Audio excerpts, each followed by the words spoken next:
রাসূলুল্লাহ সাল্লাল্লাহু আলাইহি ওয়াসাল্লাম এর ঘটনা এরকম ছিল, তিনি আল্লাহ তাআলা তার সব গুনাহ মাফ করে দিয়েছেন, কিন্তু তারপরেও রাতের নামাজ যখন তিনি আদায় করতেন তখন তার পা ফুলে যেত। আয়েশা রাদিয়াল্লাহু তাআলার পেছনে তেল অয়েনমেন্ট লাগিয়ে দিতেন আর কেঁদে বলতেন, ইয়া রাসূলুল্লাহ, আল্লাহ তো আপনার অতীতের এবং পরের সব গুনাহ মাফ করে দিয়েছেন, তারপরে আপনার এত কষ্ট করে এত ইবাদত কেন করতে হয়? রাসূলুল্লাহ সাল্লাল্লাহু আলাইহি ওয়াসাল্লাম বলেছেন, আফালা আকুনু আবদান শাকুরা, আমি তো আল্লাহর কৃতজ্ঞ বান্দা হতে চাই। তিনি যে আমাকে মর্যাদা দিয়েছেন এ কারণে আমি তার কৃতজ্ঞ বান্দা হতে চাই। আমি আপনি হলে হয়তো মনে করতাম আমি তো নবুয়তের মতো এত বিশাল মর্যাদা পেয়েছি, নবী হলে এটা বলতাম না, মানে বলছি যে, কিন্তু সাধারণ মানুষ মনে করে আমি তো অনেক পেয়েছি।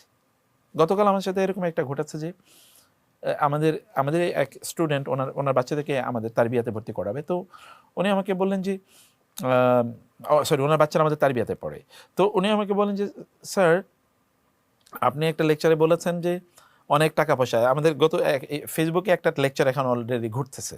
তো ওই লেকচার শুনে বললেন যে আপনার ওই লেকচার শুনে আমার মনে হলো যে আমি ভাবছি এখন আমি প্রতি মাসে যা পয়সা ইনকাম করি আমি এক বছরে আমি খুব ভালোভাবে জীবনযাপন করলেও আমার এক মাসের ইনকামে দিয়ে চলবে, আমার এরপরে করা লাগবে। আমি ভাবছিলাম যথেষ্ট, তাইলে আর এই দুনিয়ার পেছনে করে লাভ কি, কিন্তু আপনি বলেছেন প্রচুর টাকা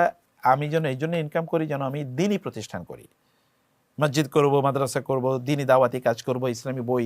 প্রিন্ট করে মানুষের ডিস্ট্রিবিউশন করব, গরিব দুঃখীদেরকে দেবো, আত্মীয় স্বজনকে দেবো। এগুলো আপনি যখন বলেছেন তখন আমার মাথায় তখন আসলো, তাহলে আমি 1000 কোটি টাকার মালিক হতে হবে যেন আমি এরকম কাজ করতে পারি। আমরা বলছি যে আপনি নিচে আপনি অনেক বড় স্বপ্ন দেখেন, যেন স্বপ্নটা